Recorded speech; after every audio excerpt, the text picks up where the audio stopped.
ஹென்னால உள்ள பேசிக் எலமெண்ட்ஸை பற்றி தான் இந்த வீடியோவில் நம்ம பார்க்க போகிறோம். ஃபஸ்ட்டு ஒரு பேப்பர் எடுத்துக்கோங்க, A4 ஷீட் இது மாதிரி ஒன்று எடுத்துக்கோங்க. அப்புறம் ஒரு ஸ்கேலு, பென்சில் எடுத்துக்கோங்க. எதுக்காகனா இந்த மாதிரி பேப்பரை ஸ்ப்ளிட் பண்ணி யூஸ் பண்ணிக்கிட்டிங்கன்னா உங்களுக்கு நிறைய பேப்பர் வேஸ்ட் ஆகாமல் இருக்கும், கொஞ்சம் ஈஸியாக இருக்கும். அதனால் இந்த மாதிரி ஒரு A4 ஷீட்டை எடுத்து இந்த மாதிரி ஸ்ப்ளிட் பண்ணி அதில் யூஸ் பண்ணிக்கோங்க. இப்போ உங்களுக்கு ஈஸியாக இருக்கும். நெக்ஸ்ட்டு இந்த மாதிரி ஒரு ஆர்கானிக் கோன் ஒன்று எடுத்துக்கோங்க. ஆர்கானிக் கோன் இல்லைன்னா ஷார்ப் கோன் வாங்கிக்கோங்க. அப்புறம் டிஷ்யூ பேப்பர், அப்படி இல்லைன்னா ஒரு வேஸ்ட் கிளாத் எடுத்துக்கோங்க. எதுக்காகனா மெஹந்தி போடும்போது இப்படி ஸ்மூத்தாக லைன் வரும். அப்படி வரலை அப்படின்னா இந்த மாதிரி கிளாத்தை யூஸ் பண்ணி க்ளீன் பண்ணிவிட்டு போட்டுக்கோங்க. மெஹந்தியில் ரொம்ப முக்கியமான பேசிக் எலமெண்ட் என்னென்னா லைன் தான். அந்த லைனை நீங்கள் எவ்வளோக்கு எவ்வளோ ப்ராக்டிஸ் பண்ணுறீங்களோ அவ்வளோக்கு அவ்வளோ உங்களுக்கு மெஹந்தி போடுறது நீட்டாக வரும். ஸோ என்ன பண்ணணும்னா நீங்கள் லைன்ஸ் போடும்போது அவசரப்பட்டு நெக்ஸ்ட்டு கற்றுக்காமல் லைன்ஸை நல்லா போட்டு போட்டு பழகிக்கோங்க. அதுக்கப்புறம் நெக்ஸ்ட்டு மூவ் பண்ணிக்கோங்க.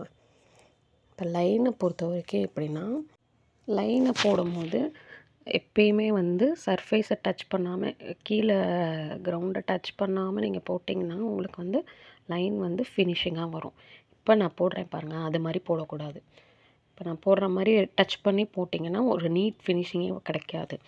ஸோ மேலே லிஃப்ட் பண்ணி போடணும். லிஃப்ட் பண்ணி போடும்போது ஸ்டார்டிங்கில் ரொம்ப கஷ்டமாக ஃபீல் ஆகும். அப்போ உங்களுக்கு லிஃப்ட் பண்ணி போட ரொம்ப கஷ்டமாக இருக்குன்னா இந்த ட்ரிக்கை யூஸ் பண்ணிக்கோங்க. ஃபஸ்ட்டு டாட் வச்சு பழகிக்கோங்க, அதுக்கப்புறம் லிஃப்ட் பண்ணி லைன்ஸ் போட்டு பழகுங்க. ஏன் அப்படி சொல்கிறேன்னா, இப்போ நீங்கள் டாட் வச்சு போடும்போது டாட்க்கு ப்ரெஷர் கொடுப்பீங்க.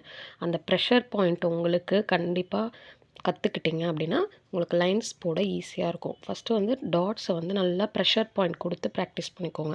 அதுக்கப்புறம் லைனை போட வேணாம், ப்ராக்டிஸ் பண்ணுங்கள். ஸோ உங்களுக்கு ஈஸியாக இருக்கும். அப்போ டாட்டை ஒருக்க ப்ராக்டிஸ் பண்ணிக்கோங்க. இப்போ டாட்ஸை எப்படி போடுறதுன்றதை பற்றி நம்ம பார்ப்போம்.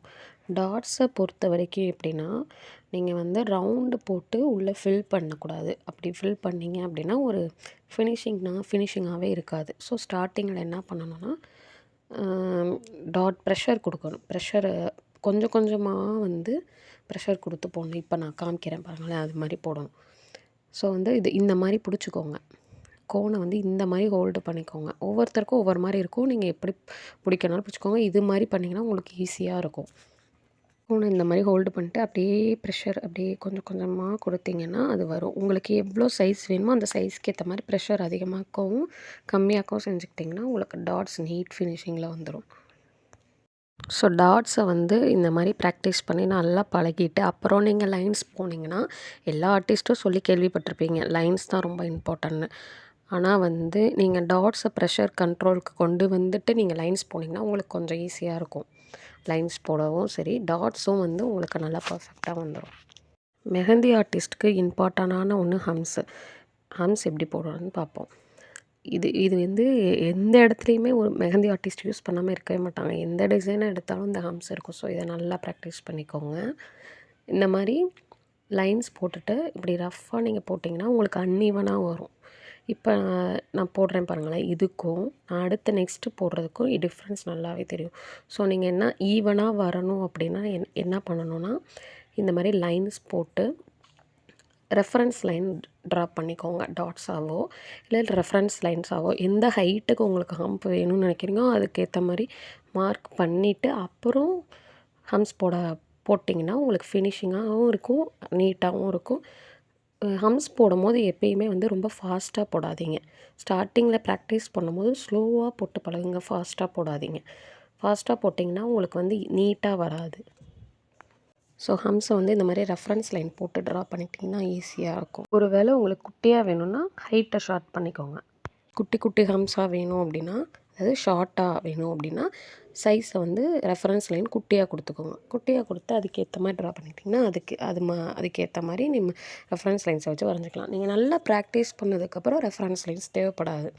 நல்லா ப்ராக்டிஸ் பண்ணி முடிச்சிட்டிங்க, நல்லா உங்களுக்கு ப்ராக்டிஸ் பண்ணி இது பண்ணிட்டீங்க, நிறைய வரைஞ்சி பழகிட்டிங்கன்னா உங்களுக்கு ரெஃபரன்ஸ் லைன்ஸ் தேவைப்படாது. நெக்ஸ்ட்டு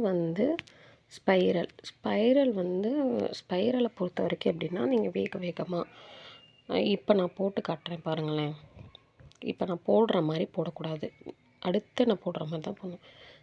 இந்த மாதிரி இப்படி வேகமாக கையை நீங்கள் பண்ணிங்கன்னா எல்லாமே பாருங்கள் ஸ்பைரல் வந்து ஒன்றோட ஒன்று ஒரு லைனோட ஒரு லைன் டச் ஆயிரும். ஸோ வந்து நீட்டாகவே இருக்காது, நீட்டாகவும் வராது. ஸோ வந்து ஃபஸ்ட்டு ஸ்லோவாக போடுங்க. ஸ்லோவாக சர்க்கிள் மேக் பண்ணிட்டு அதுக்குள்ளேருந்து அப்படியே கொஞ்சம் கொஞ்சமாக வரைங்க. அப்போ உங்களுக்கு நீட்டாக இருக்கும். உங்களுக்கு நிறைய லைன்ஸ் வேணும்னா அதுக்கேற்ற மாதிரி பெரிய சர்க்கிளை கொஞ்சம் பெருசாக்கிட்டு அதுக்கேற்ற மாதிரி ஸ்லோவாக போட்டிங்கன்னா தான் உங்களுக்கு நீட்டாக வரும். ஸ்டார்டிங்லேயும் சரி, நல்லா பழகுனதுக்கப்புறமும் ஸ்பைரலை பொறுத்த வரைக்கும் நீட்டாக ஸ்லோவாக போட்டிங்கன்னா தான் நீட்டாக வரும்.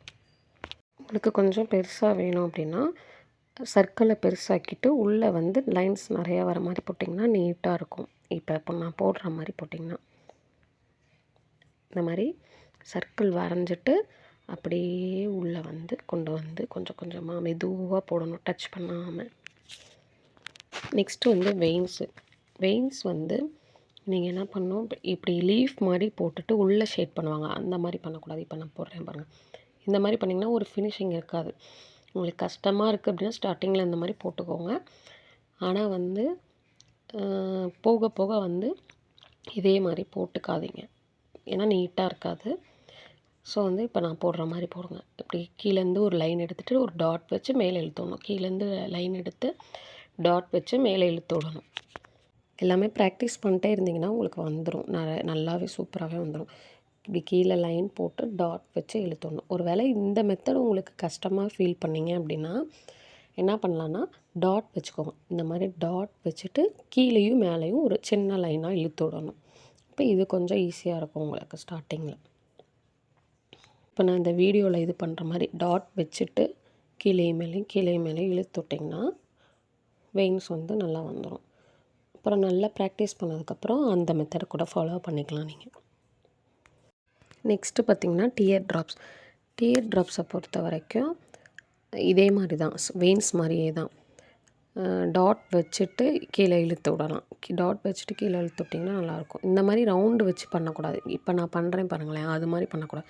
நிறைய ஃபுல்லாக ரவுண்ட் வச்சுட்டு இப்படி சும்மா இழுத்து விட்டிங்கன்னா ஒரு நீட்டாகவே வராது.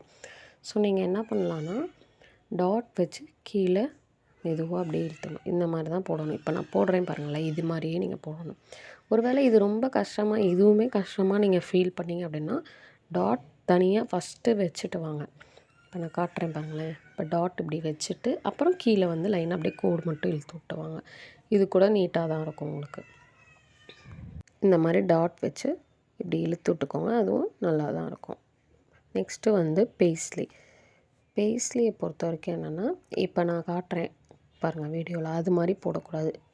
செகண்டு காட்டுற மாதிரி தான் போடணும். இப்படியே இது பண்ணிவிட்டு வளைச்சி விட்டிங்கன்னா ஒரு நீட்டாகவே இருக்காது. ஸோ ஒரு கீழேருந்து இப்படி கொண்டு வந்து ஒரு கொம்பு மாதிரி இப்படி போட்டுக்கோங்க.